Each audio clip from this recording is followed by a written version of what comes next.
You ever had one of those random Tuesdays that just flips your entire life upside down?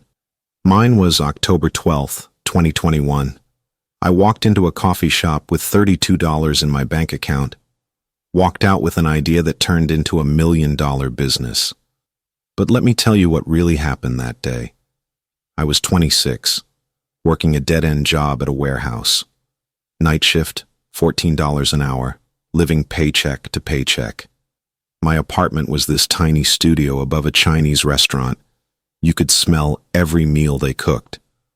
My car was held together by duct tape and prayers. That morning, I got fired. Not for doing anything wrong. They just didn't need my position anymore. 7 years of loading boxes, gone in a 5-minute conversation. They gave me my last check, $847 after taxes. I couldn't go home, couldn't face those 4 walls, so I walked into this coffee shop, ordered the cheapest coffee they had, and just sat there. I was about to use my phone to look for jobs when I noticed something. The barista was struggling with a huge line of customers, but it wasn't just orders backing up. It was their whole system. People were walking in, seeing the line, and walking right back out. The barista was writing orders on cups, but half the time she couldn't read her own handwriting. Then I saw this old guy in a suit get really angry about his order being wrong. "This happens every day," he yelled. "Why don't you have a better system?" That's when it hit me. I'd spent 7 years managing inventory systems at the warehouse. I knew how to make complicated things simple. I grabbed a napkin and started writing.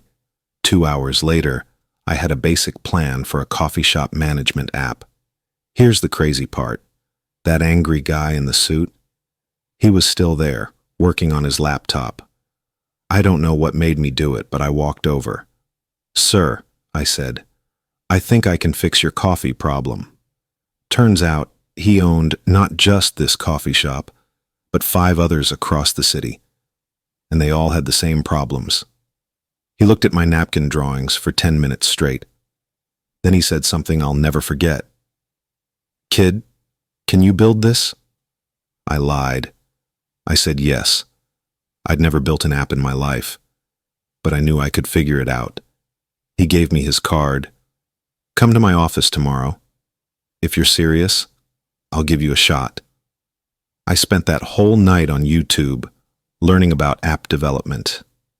The next day, I walked into his office with a better plan. He liked it, offered me $2,000 to build a basic version for one of his shops. I took that money and lived on ramen noodles for 2 months while learning to code. The first version was terrible, but it worked better than their paper system. He paid me to make it better, then started telling other coffee shop owners about it. 6 months later, I had 10 coffee shops using my app. A year later, over 100. Today, we have over 5,000 small businesses using our system. Last month alone, we made $180,000 in subscription fees. The crazy thing? I still go to that first coffee shop, still order their cheapest coffee. But now I own the building. The barista who was struggling that day, she's my head of customer service. Sometimes I think about what would have happened if I'd just gone home after getting fired, if I hadn't noticed that lineup, if I hadn't been desperate enough to talk to a stranger. One random Tuesday changed everything. Not because of luck, but because I was paying attention when an opportunity showed up. Because I was desperate enough to try something crazy. Look, I'm not special. I didn't have money, connections, or even the right skills. All I had was a problem to solve and the guts to try. Sometimes that's all you need. If you're stuck in a job you hate, if you're living paycheck to paycheck, if you just got fired, pay attention. Your random Tuesday might be tomorrow. Your coffee shop moment might be next. This channel, Beyond Stories, is about real people who found their moment and grabbed it. If you want to hear more stories like this, hit that subscribe button. Drop a comment about your coffee shop moment. Maybe you've already had it. Maybe you're still waiting for it. Let's talk about it. See you in the next video.